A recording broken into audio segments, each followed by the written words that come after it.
page 111 of Stephanie Wolkoff's new book, Melanie Me. This is 35 days before the inaugural. She says, back in New York, I attended a meeting with President-elect Trump in his office. The space was packed with boxes, trinkets, and piles of paper.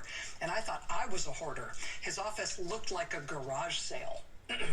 Stephanie, Donald said, tell me what's going on with the inauguration planning. Ivanka joined Donald and me for the meeting. I presented to the two of them. I grabbed my binder, went over to Donald's side of the desk, and sat with my knees on the floor. He sat in his red leather chair, leaning back, clasping his hands, ready for me to proceed. Ivanka hovered over me. I went through hundreds of pages covering all 18 events. Ivanka made comments and asked questions. Will there be a red carpet? Where do we walk during the parade? What about seating at the swearing-in, after party? After the parade on Pennsylvania Avenue, Donald said, quote, I don't want floats. I said, okay. The president continued, quote, I want tanks and choppers. Make it look like North Korea. There was no way. He really wanted goose-stepping troops and armored tanks? That would break tradition and terrify half the country. When Ivanka heard North Korea, she didn't bat an eye. I walked out of the meeting ruffled and worried. I texted a close friend and colleague, quote, North Korea-style military parade. Bad idea? That's just one of the anecdotes written in the new book by Stephanie Wolkoff, former friend and advisor to First Lady Melania Trump. Ms. Wolkoff, of course, also played a key role in organizing the Trump inauguration in 2017 that has led to so much consternation and so much legal trouble ever since. She has written the most detailed account of all of this in her new book, which is called Melania Me, The Rise and Fall of My Friendship with the First Lady. Joining us now for the interview is Stephanie Wolkoff. Ms. Wolkoff, I really appreciate the trust it takes to be here. I know you could be anywhere talking about this. Thank you for being here. And thank you for having me so much, Rachel. It's really, so I wouldn't rather be anywhere else.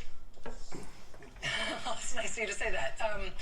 Obviously, there's a lot here. There's a lot that's very raw here, particularly about the distress about the dissolution of your friendship with the First Lady, the circumstances under which you left the White House.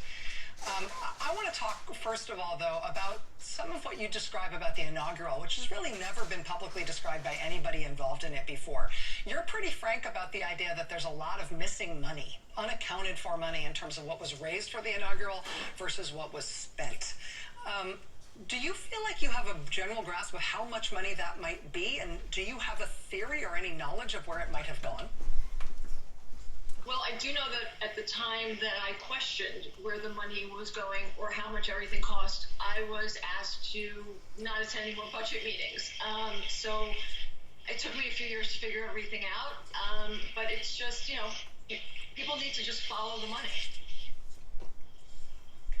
In terms of who is following the money, it's remarkable that you describe the difficulty and the decision that you made to cooperate with these multiple ongoing investigations, including the D.C. Attorney General and having received a subpoena from Southern District of New York. I know that those are ongoing proceedings and you're limited to what you can say, but do you feel like the people who are investigating this at various levels know what happened to the money? Do you feel like the investigations are on the right track in terms of them figuring out what happened to these tens of millions of unaccounted for dollars? Unfortunately, with our Justice Department right now, I don't really know entirely what's going on with some of these investigations, and that's a really sad and challenging place to be, especially since this election is right around the corner. I do know that Attorney General Carl Racine is still investigating, is still open, but as far as the Southern District, I don't know where that stands, as well as the Intelligence Committee. Have you been, has the White House contacted you since your book was on track to publish and since people started to realize what was going to be in this book? Has either the Justice Department or the White House, anybody else in the Trump administration, contacted you? I've actually been contacted by both the White House and the Justice Department. Can you tell us anything about either of those communications, starting with the White House, in terms of what they wanted to communicate to you or what they asked of you? A couple months ago, I had a cease and desist, as well as,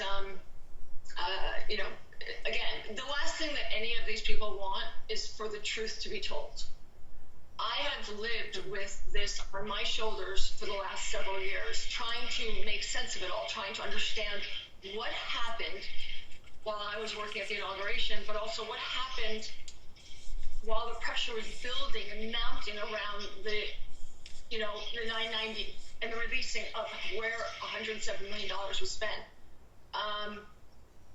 This is, it's like Donald Trump, it's, his best game is the three-card Monte, right? It's like everything's a shell and everything's going in different directions. Chaos is just part of the game, and as you said earlier, and I love it, only the best. And it's quite a bit of the best. You describe in the book how... Sorry, I didn't mean to interrupt. Please carry on. No, I apologize. This delay is very awkward. The satellite delay is made all the worse by all the COVID-driven gremlins in terms of remote studio, so that was my fault. I'm sorry. Let me just ask you, first of all, to go back and say whatever you wanted to finish in terms of your thought there, and I'll just ask another question, which is, if the White House was telling the truth when they put out public statements denying that First Lady Melania Trump and the president had no role in planning the inaugural, and that when the White House said they didn't know about any concerns about budgeting or how much things would cost or how things would be carried out during the inaugural, your book would seem to give lie to those statements and make clear that when the White House said those things, that those weren't accurate. The machine of the false narrative that gets created by the White House is so overwhelming and so powerful, and the fact that people really believe, when you look around of the people that were actually involved in planning the inauguration, that they're going to pin it on me because I was Melania's friend.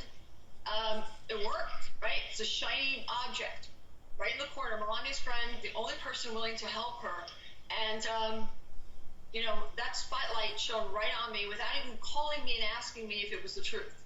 So my integrity, my reputation, everything was destroyed in a matter of seconds. And it was as if no big deal, just flick it off and move on. And I wasn't prepared to do that. But I didn't. Sorry. Having the opportunity to tell your side of the story and to explain what happened during the inaugural, to explain even what you could tell was happening with the financials of the inaugural, being able to put it in this book, does it make you feel not protected in any way, but at least does it make you feel like you're in a stronger position, because at least now you can articulate what you saw, where you came from, and what your side of it? It feels like a lot of the frustration that led to this book is feeling that you weren't allowed to defend yourself. And I'm still relying on First Amendment counsel. I'm still not allowed to say everything. So I am saying as much as I can within the law. I think that being muzzled with an NDA for all these years, it has been claustrophobic, to say the least. I stopped living a regular life. I have 3 incredible children, a husband. I sort of locked myself in. And it's amazing to me that, I'm part of 3 different investigations, yet I'm a witness to all of them. And it really is a charade of shenanigans. And I feel that the Trump presidency is just fleecing our country. And I had no choice to not tell this story. I had to be here. And do I feel protected? I actually do feel more protected, because now everyone knows the truth. And I've been able to share my life story with what happened, because it took over my life. And it's complicated. It is complicated. If you don't mind staying with us while we take one quick break, there's one other element of your book that struck me, a long quote that you attribute to the First Lady that I think is potentially a really important news story. I'd just like to ask you about that specific part of your book, if you can hold on with us for one more minute. Absolutely. Thank you. All right, we'll be right back with Stephanie Wolkoff. Her book is out today. It's called Melania Me, The Rise and Fall of My Friendship with the First Lady. We'll be right back.